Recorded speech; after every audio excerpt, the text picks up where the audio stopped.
have a great session today. We're going to be talking about designing, store experiences, and not only just how do we captivate our customers, but really drive conversion as well. Really make sure that those kind of moments matter. My name is Jamie Cornelius. I'm from ChangeUp, and interesting enough, we actually at ChangeUp we call ourselves an experience agency. So it's funny when I saw the title of this actually. And I think experience is one of those things that it means a lot of different things to different people. And that's part of the reason why we call ourselves an experience agency, because I think when you think about store design, it has just changed so much over time. And we as a company felt like that didn't really describe like what we could do. So we speak about it like we design for the experiences of where brands and customers meet, and that can be the identity itself, it can be the packaging, it can be the physical space, it can be how the associates are interacting with the guests, and it can be some of those digital platforms as well. And so we thought we'd started off with really talking about experience, and love for you guys, kind of did a quick introduction, but if you want to give a little bit more background and tell us, like, what does experience mean in the context of the brands that you work for? So I'll start with Alberto. Hi, everyone. Good morning. I hope nobody regrets the tattoo that you got last night. If you still remember, if you found out this morning that you have a tattoo. So I'm Alberto Pavanello. I am an architect by training. I'm Italian, and I've been here for like the last 20 years, always in the retail business. I would say, with Estée Lauder, the last 6 years, I run the North America visual merchandising and store design team. I have a fantastic team, and I must say that for us, experience is how to establish a connection, more like on an emotional level with our consumer. The store design by itself serves like a very, I would say, a very small purpose if there's no connection. So connection that will last and will engage with consumer and will deliver like lasting memories. I think that's what our brands are striving for, and all our creative directors of all the brands are striving for. So that's great. Yeah, go ahead, Jennifer. Hi, everyone. I'm Jennifer Beesley. I'm the head of creative and store environment at Michaels. I've been there for 12 years, and I've been in visual merchandising, store design, my entire, career. At Michaels, so Michaels, big box retailer, we're 1,400 stores. So the experiences that we create have to be scalable. And so ROI, and I think we'll talk more about it, but just the ROI on any spend, and I've talked to some of you, over the last couple of days, we really have to scrutinize that. And so the experience is first and foremost the stuff, right? The product, and to your point, how is it presented, packaged, and all that. And then it's a matter of really delivering on the joy of creativity and how we do that throughout all of our channels. And the one awesome thing is the fact, we talked about this yesterday, is the fact that we have physical stores. Our primary competitor is Amazon. We have a place where that joy can be fulfilled, where you can touch and feel, whether it be yarn or beads or whatever. So that is the first and foremost job that I have, is actually to create a space where that makes sense and where that joy can come to life. Yeah. Hi everyone. My name is Jeff Wu. I'm with Universal Creative. I lead their placemaking group. We are all public-facing, non-attraction, projects. So I don't do roller coasters. Prior to that, I was 8 years with Unibail Rodamco Westfield. If you're familiar with the Westfield malls, leading their construction and project delivery departments. So I'm going to lean a lot on my sort of landlord experience on the Westfield side. I think for me, experience is a lot about the journey. So from a landlord perspective, we are very cognizant of when a customer enters the mall and travels through every touch point, making preferred parking available, making concierge available, making, private shopping available. A lot of what the Westfield sort of, purpose was to make sure that they were bringing people to the malls, and that kind of translates to customers going into the stores, right? So it's I see that at least from a Westville perspective, they invested a lot in that. If you look at Century City, they created an event space. I think it's kind of unique in that portfolio, where they can literally house a small concert. They provided, private elevators, green rooms, thinking about how they could bring different types of events to it, which then translates to traffic, right? And I know that maybe from some of your guys' perspective, some of our the rents were high, but there was a reason why they did that. We were guaranteeing a certain number of traffic. So yeah, a lot about the journey. Yeah, interesting on the journey, because I think, Jennifer, you even said it, like there's costs, there's all those things that we can talk about, but I think we're more and more trying to be really purposeful about like where we exert our energy. And so when you think about the journey for each of you, like what do you find with your brands are the experiences that really do matter and that make a difference with your customer? And maybe, I mean, a little bit from your side of like, what do you see kind of holistically? You mentioned a little bit, Jeff, from looking at entertainment and that, but like, what would you, maybe some advice you would even give to some of the retailers as well? I mean, I think I have the luxury of seeing a lot of the brands come, right, and kind of showcasing what they can do. I think a lot of it is about kind of, if you think about a design these days, I think needs to kind of cater to how it's going to get marketed or publicized, right? Like you have social media influencers, and the way they advertise is all about their journey. They don't start in the store. They start like in a taxi cab and taking you to the store, right? So like a lot of the kind of newer trends that I'm seeing is like combining what your core business is, say it's fashion or something, and combining it with something else that keeps you there, right? Some Instagrammable moment that you can do, whether it be a cafe or some kind of way of personalization. Makes me think a lot about one of the project managers on my team. She used to work for this Reformation clothing brand. So like, she was telling me about the double wardrobe. It's the kind of a phygital, concept, right? Where you can choose on a iPad, basically on a tablet, what kind of clothing you want, and then physically you're in the changing room, but it's getting brought to you on the other side, and you're just sitting there waiting for it to appear, and then you can try on different outfits. So it's that combination of kind of, I think that word phygital kind of resonates, so Yeah. It's funny, like journeys just don't start when you arrive at the store anymore. They start earlier, and it's like, how do you connect that digital online to the physical in a seamless way, I think is something that so many are trying to crack right now as well. Jennifer, how about you? For us, it's really change, product change. We are a seasonal retailer, so we, support every holiday. So we have that newness that comes in, but then also the newness, by category. So, or bringing in new categories. We are chasing right now balloons as a whole new business for us. I mean, we've been in the business, but there's opportunities in the landscape for us to go hard at it. That's a unique opportunity to actually bring a whole new business into the box that wasn't there before.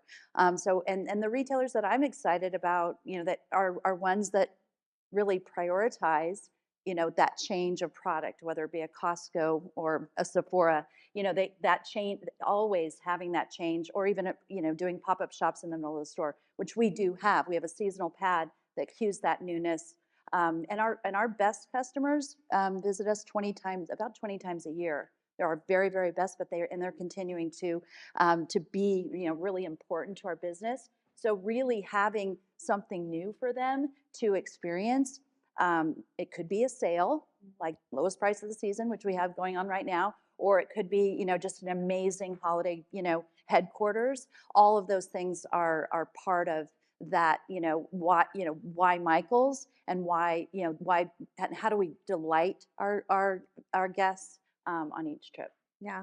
It's like we are a swipe right kind of society anymore. And so it's, Right. they expect no different when they're in a physical space as well. So Alberto, how about you? For us, we are a beauty company, so we have four lines of products. We have color, we have skincare, we have fragrances, and I think that the number one thing, strategically speaking, is constant innovation and try to appease the consumer in a new way, like the surprise and delight, but with a very big support of Beauty Advisor. For us, Yeah. they are the number one key to unlock that deeper connection with the consumer and that establishing that relationship, that trust to feel the consumer heard and to meet their needs and to give them that experience that we call it the high touch experience. So very, very white glove service and with spas and treatments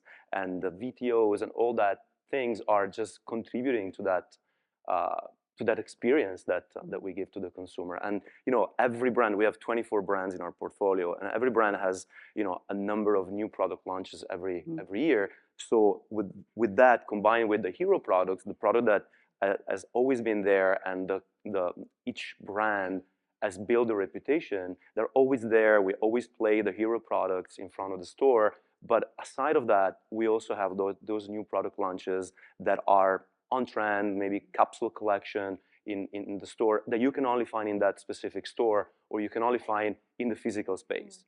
And maybe online is maybe a week or two of, but usually they sell out like in the first day. So that's kind of the approach that we have. So for us, innovation is the number one priority that we use to engage with the consumer, to keep them engaged. Yeah, you have that kind of scarcity too, which is like driving that traffic in the store.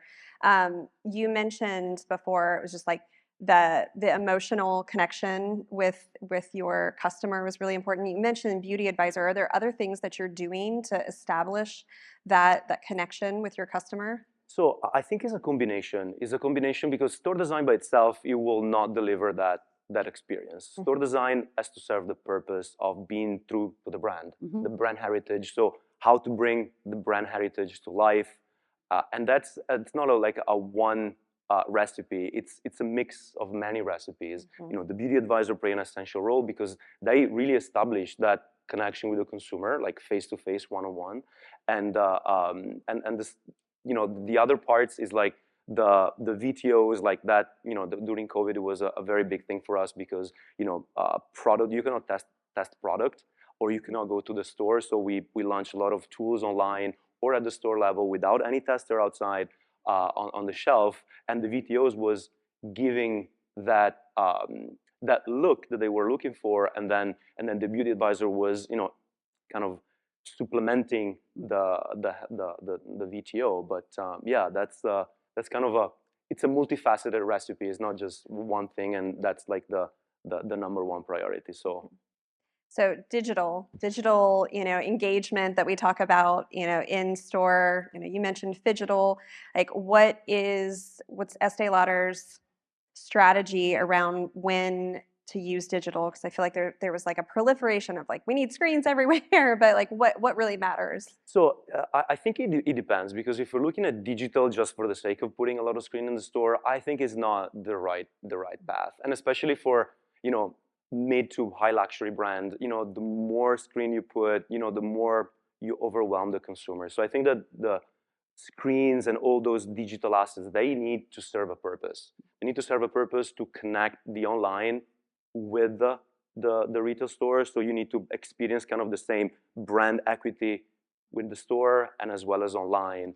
And I think that is how you use the screen, how you use the images. They need to evoke something that the brand stands for.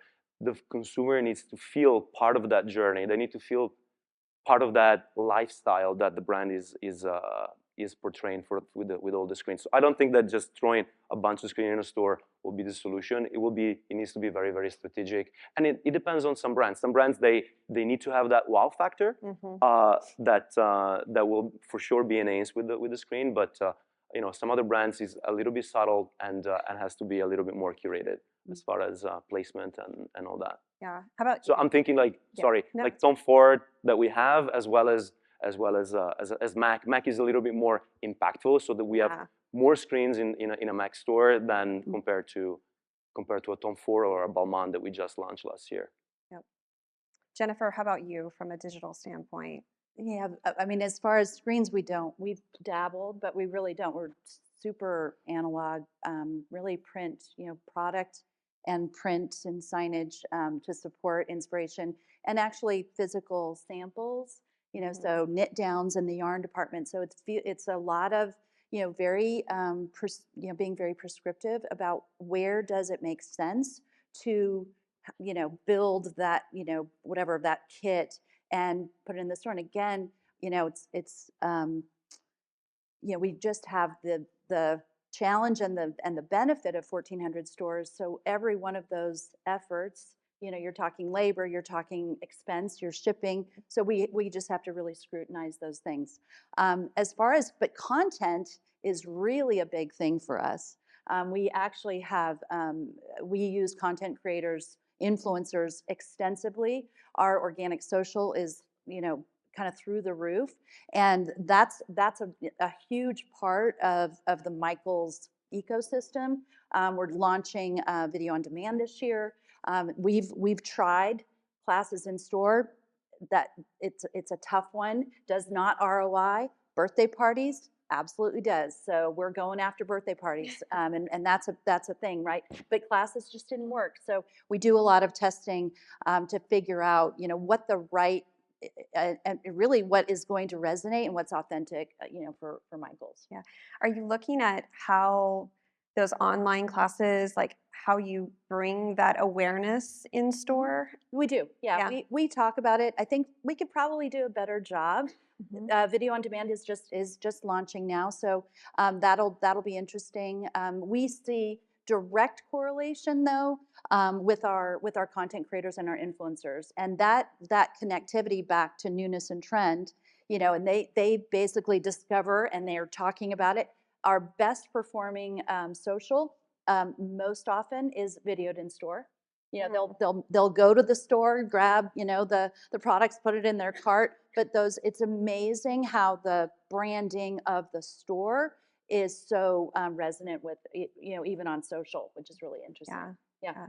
And then you launched a market to an online market? Yeah. Maker Place. So we just launched our own handmade marketplace. It's been about a year and a half. It's a much smaller. It's a competitor to Etsy. That's another part of the Michaels ecosystem. Where we have componentry, we have an extension of our marketplace with lots of SKUs online, and then of course now this place for makers to sell their products. We have a great program where those folks actually can come into our stores and sell the goods in stores. So we've got this really wonderful kind of supportive ecosystem. Jeff, how about from your standpoint? I think if I looked at the way Universal has done it, we have to cater to the fact that there's a lot of new sort of movie premieres or shows that come out, right? And a lot of times, if a store, like for example, I'll use Wicked as an example. We do kind of pop-up stores that only stay in place for maybe like six months. This Wicked campaign is probably going to last at least another year, just because there's part 2. But the digital overlay is kind of a way to quickly, I think of it more as a pop-up, right? Like it's a quick overlay that I can quickly change the content. I've never done as much kind of graphic wraps ever before. I mean, but it's really effective. Effective, yeah. And it's cost effective as well. But when you have like just constant churning of content, like SNL, 50 or I don't know if it's 50 year, but like, their anniversary, Jaws anniversary, and you got to quickly pivot to that. Digital is a very easy, efficient way to like, put that last finishing touch. Yeah. Jeff, if you could speak to, so your title is also head of placemaking. What does placemaking mean? So when I joined, I was like, I don't get it, but I like to think of it as kind of like the infill, like look, at an amusement park, it's largely, the attractions that are bringing in the visitors, right? But you've got to have retail stores, you got to have restaurants, you have to have, themed common area, right? Yeah. And we also are operating City Walk, which is basically a mall. And so it's basically, kind of, I say, completing that sense of, of place. You can't operate like a Super Nintendo world and not have the restaurant that goes with Yeah, it, right? you can't So, break the magic, correct. right? Yeah. Yeah. All right. So switching gears maybe a little bit, cost. I think that's been a big topic. How do you each feel like being able to really design these experiential moments, but also balancing costs? Like, is it feasible? And what are some strategies that you all are looking at? Who wants to go first? I was like, well, Jeff's Well, like, please, no, not me. I would say one thing that I've seen kind of like from a development standpoint, specifically at Westfield, even at Universal, is that our projects are tending to get approved much later. I think we, just so that we're solidifying what the cost is. I've had, kind of the business decide, hey, we're not going to push forward with the project until we actually have like a full-blown approved permit, and that kind of slows down things on one hand, but on the other, it kind of ensures your cost probably isn't going to go much over, right? I've also seen, like I said at Universal, I've not seen so much graphic overlay, like graphic wraps, but that really is effective. I mean, you can literally change the entire look and feel of your store fairly efficiently. I also see, I mean, this is a long time thing, but I think a lot of owners choose to, kind of directly source some of their things, like millwork, or if they can do lighting or something. But that saves, and yeah, I think some of them are traditional, but for me, really, the wraps are amazing. I even on a luxury standpoint, I don't want to name the brand, but I've seen luxury tenants, do a wrap on their store, and no one would know the difference, and that was very cost effective. Oh, sorry. One more thing, from a landlord perspective, also, like there is a concerted effort, like on Westfield's end, to identify, like, hey, these are stores that could be reused, like their storefronts could be reused. Hey, these restrooms are reusable. Like those are fed to our leasing agents to make sure that they are communicating that to the tenants so that they can think about, catering their design to fit what's there. So I think that's actually a big one. That was a recent push I'd seen. Yeah, absolutely. I'm the expert. I'm the queen of wrapping a store. Totally agree with you on how effective and affordable that is. I mean, our boxes are just big plain boxes, and we really depend on visual merchandising and just paper, honestly, to refresh and rewrap our store. So 100% agree with you in our world as well. And again, back to scalability, paper is relatively cheap, and store associate install is the best, right? And then but the other thing that has kind of addressed costs for us, and I know many are doing this, is just small format stores. So our new store, we've actually kind of re-upped our new store growth through establishing a box that's 30% less in square footage, right? So the build-out costs, the operating costs, all of that is less, and we don't have to, make as much. I mean, we can go into markets that previously would not warrant our prototype box. So that's been a huge. It's been a growth producer for Michaels. Yeah, I think for the wrapping version of cost effectiveness. We have MAC Cosmetics.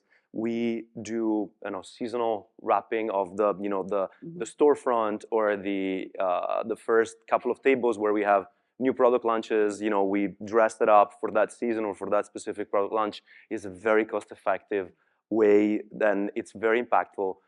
And let's face it, most of the time, the design, it's something that we speak to ourselves, because the consumer at the end will not appreciate if it's real marble or if it's like a solid surface or if it's a wrapping. It will appreciate the experience that overall things are coming together in a very organic way. And again, I think that has to be on brand. If anyone tries to do something that it's forced, it will feel forced, not just from an architectural design standpoint. It will also convey the same message to the consumer. And from other strategy on controlling cost, obviously, with everything happening, even lately, it's a challenge for sure. There are ways of value engineering materials. As I said before, solid surface versus marble. It's cheaper, and it will not change the aesthetic of the store by using different materials. But again, without compromising the overall brand equity. Otherwise, you lose that attractiveness. You lose that sense of belonging. The consumer will not recognize that brand anymore. So. As a designer, it hurts just a little bit, though, right? Like just a little bit, We do notice those things. So I don't have a ton of time left. It goes by so quick. Trends. There's so many trends out there. We've kind of talked about some of them. Phygital, AI, small formats, personalization, I think is another big one. Curious, and you can choose whichever way you want to go with this. Like, what do you feel like is the trends to watch out for? Like, what are you focusing on at your particular brands? Or maybe another way to look at it is like, what is a trend that you're like, please, can we be done with this? Like, it's going to fail. I'm done. I don't want to hear about it anymore. I'll start with Jeff right here. Okay. Let's see. I think I don't know if it's a trend, but it's something that I think, like at Universal or at Westfield, we concentrate on is like kind of that exclusivity. Mm-hmm. So City Walk right now is undergoing quite a bit of change. There's a lot of empty spaces right now because we have new tenants coming in. But like, some of the ones that we're trying to draw in, we recently, actually it was the first day I started, but we had there's only a handful of Hello Kitty cafes. I guess my wife might like it, but we had people who are diehard fans waiting at 2 a.m. Security going, what's going on here, waiting for it because, and it was a partnership too. It's a partnership between Universal and Sanrio, and offering kind of the exclusive product that's only available there. We're bringing in an NBA store. I think it's the only one that's going to be on the West Coast. There's one in the East Coast right now. We're bringing in brands like, if you've been to City Walk, it's kind of like in your face, kind of, Raising Cane's coming in, having them do like sort of a flagship location. It's just kind of that extra oomph. And then in terms of like a trend that I talked to you about it, but one that I think it's still good, but it's like these collaborations. Collaborations, I think, obviously are very impactful in some ways, but it's almost like everybody and their mother has an alcohol line, and sometimes it feels a little oversaturated. So. You just have to have non-alcoholic drink. That's becoming the new trend. So yeah. No, I'm a victim of it. I like. Yeah. I think for me, I don't know that I have a trend that I'm like, oh, don't do that anymore. But I think the most interesting retail is really health wellness. We heard a lot yesterday about health food. Tim talked about the new Dick's and just that exciting new way of of that part of our lifestyle, which is just so much of a thing that we're all invested in. That's where so much growth is happening. So I think that's just, and even for Michael's, you know, actually, you know, a lot of this is very much, a lot of crafting is about self-care, right? And, you know, and it's about self-expression and stuff. So those are the areas, even, you know, inclusive of beauty. Those are the places that I think are doing the most interesting, relevant things. Yeah, Yeah. agreed. Yeah. Yeah, even in the hotel industry, like wellness is exactly huge. So that's the yeah, territory where I see Absolutely. people just continuing to invest in themselves. Yeah, for us, you know, we're obviously a pure player as far as beauty goes. I think that a trend that is kind of not a trend anymore is all that you know, influencer and you know, get ready with me and all that it's on Instagram, on TikTok, and all that.